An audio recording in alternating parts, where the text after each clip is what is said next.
Hi there, and welcome to Andy Robinson RC. Cheers for checking out the channel today and joining us for this episode.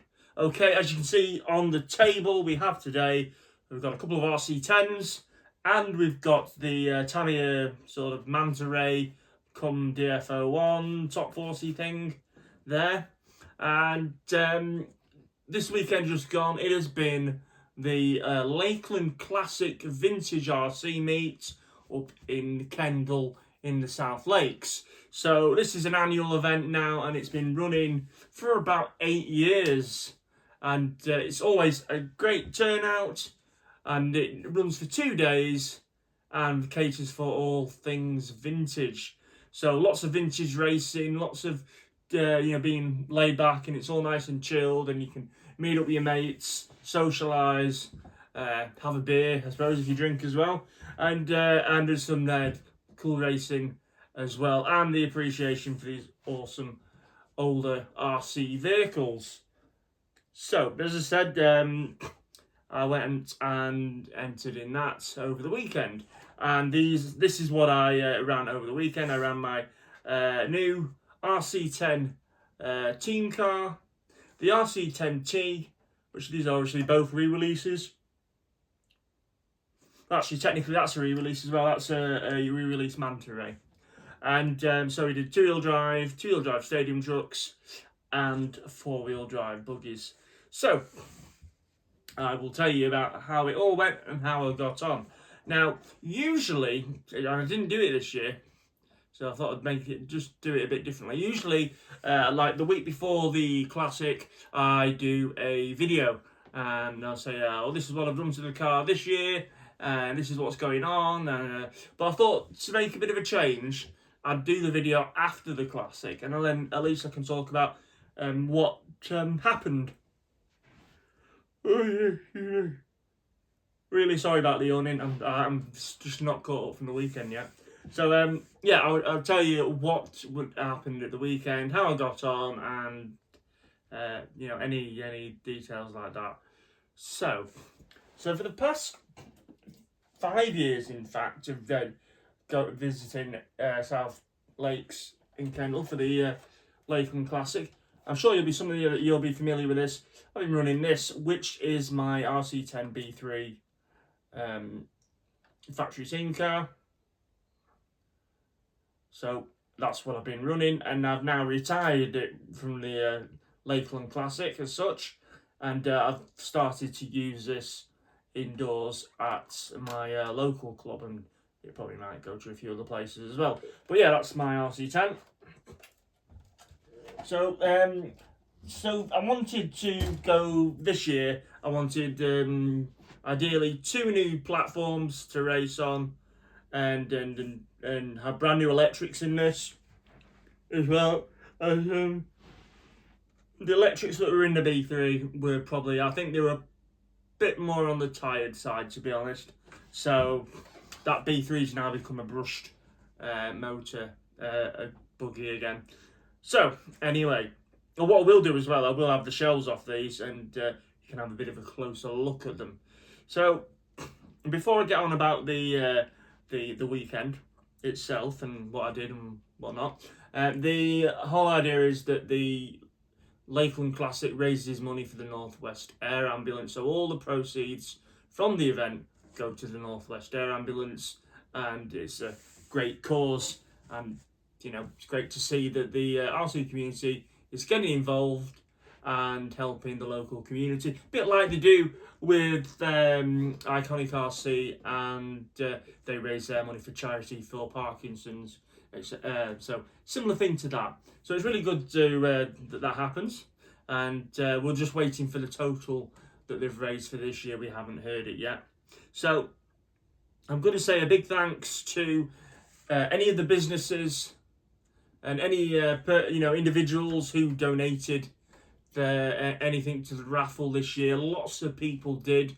Now, I'm not going to go and list off the whole roster of people that did, and businesses, because lots of them did, and I don't want to forget anyone. So what I will say is that massive thanks to everyone who contributed. But I will let you know what I donated. Usually I try and donate some sort of kit, and this year I actually donated my RC10 Classic Clear Buggy, the one with the pink translucent, excuse me, can't stop yawning, Protect Buggy, Protect 2 body on it. So that's what I donated. So the RC10 Clear Classic. Now the main reason for that is it would have been something else, but I picked that one because it's although it runs, and I have used it say about once for a video, and another go after that. I've not used it since, and although it's a cool looking thing, I really need my RCs to earn earn a living, but you know, to be working vehicles and get used. So that one wasn't, and I thought, well, if I give it as a prize at the Classic, so I'm sure someone would appreciate it. Then they can decide if they want to shelve it, run it, whichever. So that's what I decided on for this year. So that was awesome, and the raffle was drawn right at the end of the weekend after all the racing and trophy presentations. So yeah, awesome stuff. So going back to the actual event itself and the racing, it started on Saturday early morning. I went down with a friend of mine, Chris Simkus, and we travelled down in the morning and set up for the weekend. Now, if you have ever experienced a Lakeland Classic, there is often a mixture of weather, and it sort of never fails really to disappoint. Over the whole weekend we did have sun and rain, so of course that makes the track you know, feel different and gives you different track conditions over the weekend, which makes it more challenging, I suppose. So that was always interesting, and it said it didn't fail this year, so we did have our rain. So the only downside is for me for racing in the rain is the cleaning the cars afterwards. I don't actually mind racing in the rain, it's just all the cleaning you've got to do. I've done most of it. Apart from the wheels on these and the body on that, and I haven't really done that one as much yet. I'd cleaned them both up, so they're looking loads better. I can't leave the cars there just sat with muck on them for however long. I've got to do it almost straight away. So anyway, as I said, so Saturday it was the 2-wheel drive vintage buggies and 2-wheel drive stadium trucks. So that's what and then, as I said, 4-wheel drive was on Sunday. So I started off with the RC10. Now both of these are new builds now, and had done a YouTube video with that, and then I've not really ran it since because I built it especially to be used at the Lakeland Classic. And then I'd got the RC10 team car, and this hadn't even been used till 2 weeks ago, where I took it for a shakedown run at South Lakes Car Club, which was the last of their club meetings before the Lakeland Classic. So I just wanted to get a feel for it on the grass and see what it was like. I mean, it was all good fun. It could have been better, but I've learned, you know, over the weekend and over the Saturday running this, I learned more about the buggy and what I need to do for its setup. So by the time it came to qualifying, although I was pretty much improved every time it went out, apart from one run where a drive shaft popped, I got an awkward landing and the drive shaft came out. And there was 4 rounds of quali and your best 2 counted. So yeah, it wasn't it could have been worse, but it could have been better. But I think now that I know what I need to do to the car, what I've done to the car since the Classic, I'm looking forward to trying it again at the in fact at the Rear Motor Day in about 4 weeks time. We're back at South Lakes in Kendal for the Rear Motor Day, so I'm booked in again with the buggy and the truck, and fingers crossed we'll have another good day out there. So qualifying, as I said, qualifying went well as it could be. You know, the buggy steadily improved, but that mixed in with the changeable weather, it meant I really didn't make a lot of headway, although I did manage to get an extra lap up on my previous time. So I was kind of happy with that. I knew the extra time was in the, you know, the speed was in the car to get the extra laps, but I just need a bit more time with it. Anyway, so what I really needed to do, if I had another round of quali or to run it again in the final, I needed, I think, to in the end swap these mini spike tyres out for the cut staggers, bit less aggressive, and I think that would have suited my driving and the car a bit more. So for me, I needed to probably use the cut stagger tyres, and I needed to run a bit more camber on the rear, and I've done that now. I've added a bit more camber, so basically for next time out. But yeah, started the final, moved up a place, and yeah, and that was it really. So as I said, more of a learning curve with the team car, and hopefully I'll improve on what I did at the rear motor day in the next couple of weeks. But I tell you what though, as I said, I'll take the bodies off and you can have a look underneath at the end of the video. But I bought new electrics for this, and I bought a brand new Reds Racing 10.5 brushless sensorless motor. Censored motor. I was right the first time. And as you know, I don't run lipos. I was just on the 7.2 NIM packs, and this was I was really impressed with how quick it was on the back straight. They have quite a big straight at South Lakes for the Classic, and yeah, I was quite impressed for 10.5 on a NIM pack with a bit of boosted timing added as well. Just how quick it was down the straight, and I could have made it faster as well. So that was awesome. So as I said, the Reds motor was a recommendation from Paul inside line. So I thought, why not give it a try? What have I got to lose? Right, so that was that. Now moving on to the stadium truck. So what I'll do is I'll just sort of move these slightly out of the way. Now, I love stadium trucks, and I've had a couple over the years. In fact, I last raced a stadium truck probably, well, at least in 2020 at the Classic. In fact, that was an RC10 T3. And then I think about 2 years later, I gave it another shot, and but this time using a Traxxas Rustler, vintage Traxxas Rustler, but it didn't go well, and it was a real handful to drive. So after that event, I think that probably put me off a little bit. But when Associated announced that they were going to re-release the RC10T, I thought I'm all over that, and I'd like to get one again to run at the Classic events. So this is why I bought that, and it got its first run out. Now, these are a bit more forgiving to drive than the Buggies because they're generally, you know, a bit wider. They've got the bigger wheels and tyres on as well, so they're a bit more forgiving than the Buggies. And I was naturally quicker with the truck over the Buggy.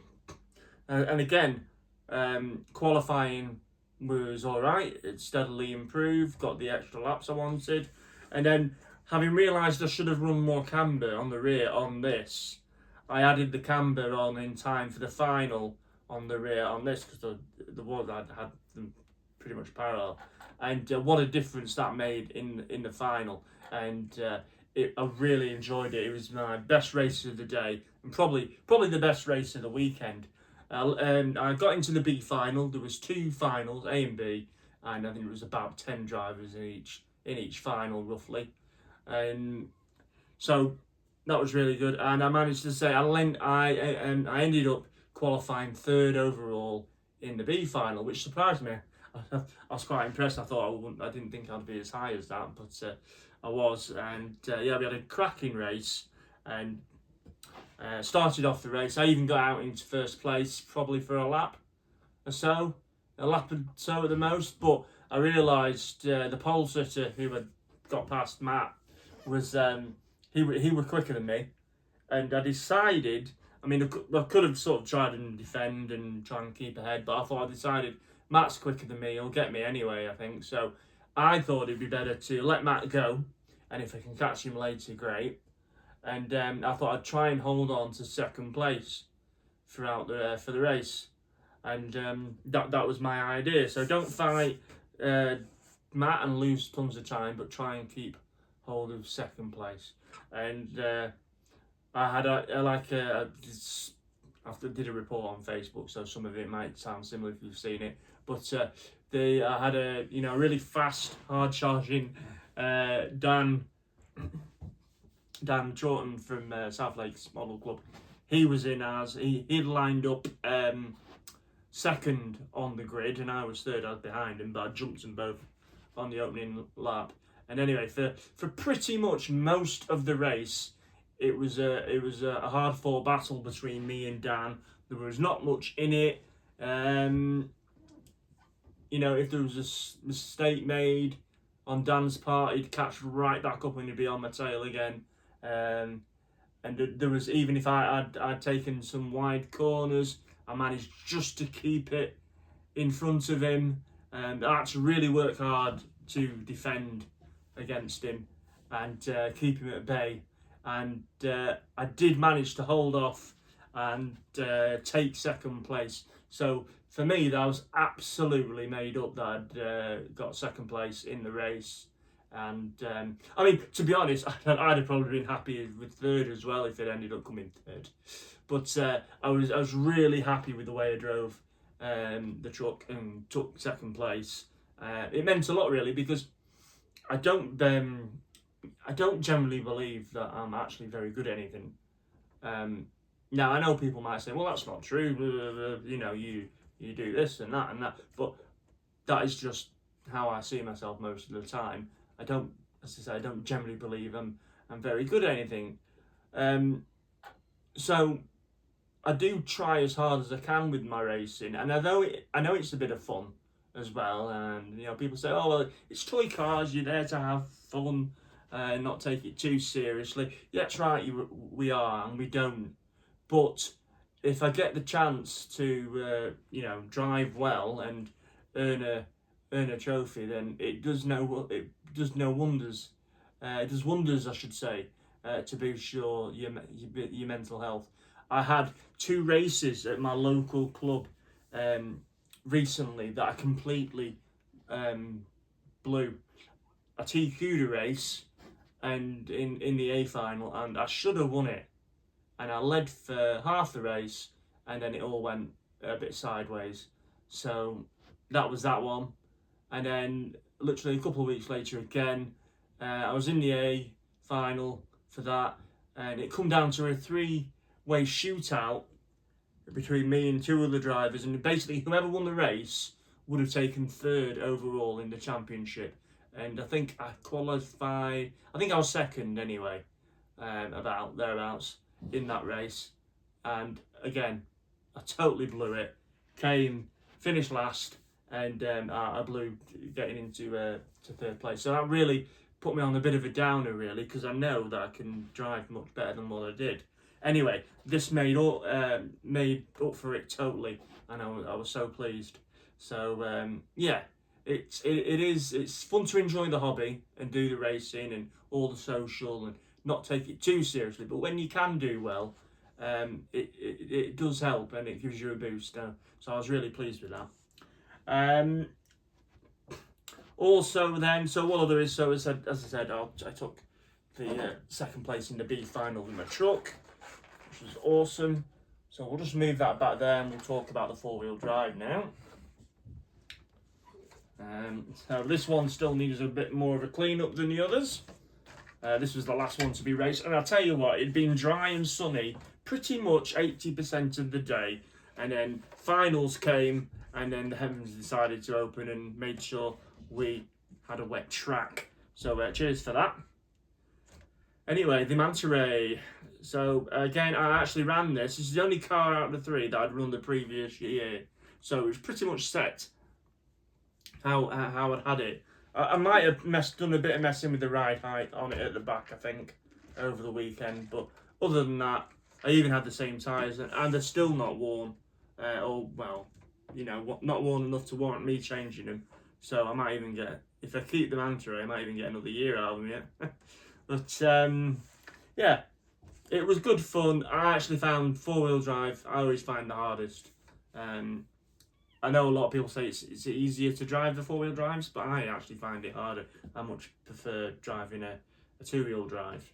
Anyway, so again, qualifying went through the day. It was pretty terrible all round because although I've got the braces, which you'll see when I take the bodies off on the gearbox, there was something that was still happening where the idler gear was still stripping out. I'm not entirely sure what or why still, but the idler gear in the rear gearbox was still stripping out. Now, it had done the Ginger Bell Cup inside in Bury Metro and not missed a beat. And, you know, so I was a little bit surprised it started doing it again, but it did. So a massive thanks to Simon Rice, who lent me some spare idler gears so I could get through the day. I think he ended up lending me about 3 idler gears, and that got me through the day, and I managed to do my final. Now, as I said, in the finals, it rained, so I thought, well, this actually might be of my benefit. So I qualified at the back of the grid. So I was pretty much dead last, right at the back of the grid. And I thought, well, what have I got to lose? Let's just see what we can do. And I say, with it being raining, my tyre compound, which was these green ballistic buggies, suited that surface more than what probably I would have been running on the surface. So, and also the thing is though, I don't actually spend a fortune on tyres, especially grass tyres, because I don't do many grass meetings. It's very few that I do. So I thought, I'm not buying another set of wheels and tyres. I'll just have to make do with these for four-wheel drive. And in the final, the car really came alive. What did I do to it? I think I did again. Again, I had to adjust the back of the tie rods for the rear camber. Did that. I think that was only the major change. I'd messed about with ride height and whatnot on the car, and I think that was the only things I really ended up tweaking. But in the final, as I said, it came alive. The car was absolutely brilliant, and I really enjoyed driving it. I was really pleased with the result of the race at the end. So I started at the back, so I think it was about 9th, around that sort of place, and I worked my way up to 4th place. I just missed finishing on the podium, so that would have been amazing if I'd managed to get on the podium, but it wasn't to be. I got 4th, but I was still really pleased with that, considering it had been hard to qualify. I'd had mechanical gremlins, and then I had a really good final run in the final and got up to 4th place. I think partly as well because the track was wet, it probably wasn't overloading the gearbox when we was driving the car, and also I'd put a ton of anti-wear grease in the gearbox and around that idler gear, just to see if that helped a little.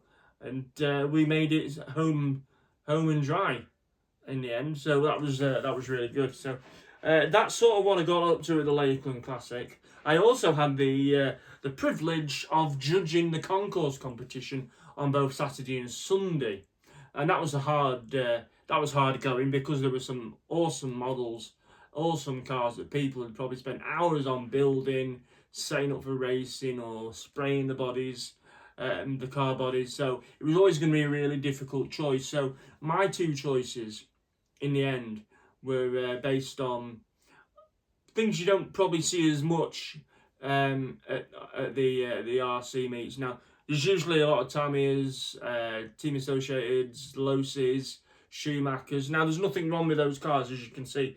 I race both Team Associateds and Tamiya's and even Mardave's indoors, but I wanted to pick something different. So for 2-wheel drive, from the top of my head, I was just trying to think what I picked now for it. It'll come to me eventually. Right, it'll come to me eventually, I can't think. But on Sunday, I chose Dave Saville's AYK Racing Custom Radiant. Now, he'd made that buggy he'd had for a long time, and he'd made a Radiant up out of the parts, and he'd completely made a homemade new custom chassis for it, and he'd spent a hell of a lot of time on it, and it looked absolutely awesome. and he was driving it around the track as well over the weekend. So for 4-wheel drive, the AYK racing sort of Radiant tribute that he built was brilliant, and that's what I went for with that. Now I still can't think of what I actually did for for Saturday's Concourse winner. I was trying to think of all the cars, so it'd have been a less common car, but I cannot lie for me remember what it was now. I'm sure it'll come to me. I'm sure it'll come to me, but it was obviously some racer, I think. So yeah, it was some vintage car, I should have said, but I just can't remember what it was now. It's gonna bug me that now. So once I remember what it is, I'll either tell you or I'll put it in the video description of what the car was. So yeah, again, lots of cars there that deserve to win, but I could only choose one in the end for each day. So massive thanks to South Lakes for asking me to judge the concourse. Really enjoyed it. I'm sorry if I didn't pick your car this year, but there were some awesome vehicles, and I went with cars that were a bit more unusual and you don't always see. The thing is, on 4-wheel drive on the second day, there was a Tommy Intruder there as well, and that was really cool. But I ended up going with the AYK Vintage because there's probably less AYKs over here, and there was a lot of custom work gone into it from the owner, so that's what won it for me. Right, okay, so I'm going to wrap this video up. So cheers for checking this one out. I hope you like what you saw and what happened, and listening to me rabble on about what went on at the 2025 Lakeland Classic. It will be back for next year in 26. So if you fancy some vintage racing on proper grass tracks like they used to be, it's well worth doing, but you will have to book in quickly. But it won't be till next year now anyway, so don't worry about it just yet. But it's highly recommended. So before I go, massive thanks again to James Hodgson for being the driving force behind the Lakeland Classic. Much appreciated. All of the South Lakes model car club crew for putting on a fantastic event. Personal thanks from me, my wife Zoe, because if she didn't take the time off work, I wouldn't have had anyone to look after the kids or go racing. So that was good. So that was much appreciated. Massive thanks to Simon Rice for the parts to keep me going. Chris Simkers for playing taxi for us as well and let me pit with him and use his gazebo. And also, of course, Inside Line Models for their support and advice on anything that I needed. So yeah, that wraps this one up. I hope you enjoyed the video. Now, just before I do press sort of the final button on it, I'll just take these body shells off and bring the camera over, and you can just have a little look at them underneath, because that's what I said to do. So we'll do that. You have to excuse the mess on this one. It's not too bad inside. It's mainly the body shell and the outside. With it being high-sided on the tub chassis, it keeps a lot of the rubbish out, which is good.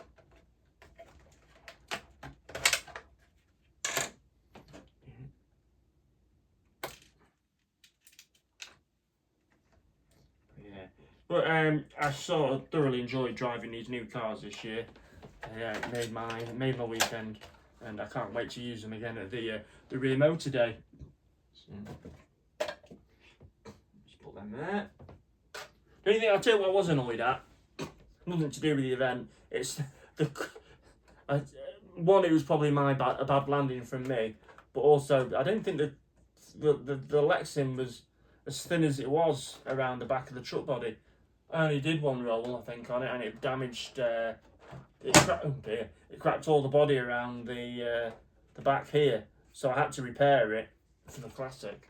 So, which is a shame because I like the body shell that I've done to it, and now I've got to get a new body at some point. I'm hoping it'll at least last me doing the next event over at the rear motor day, but we will see.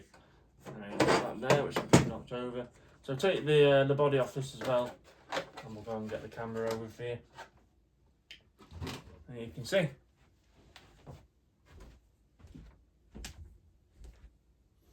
Excuse me for a shaky camera for a minute. So, RC10 T there.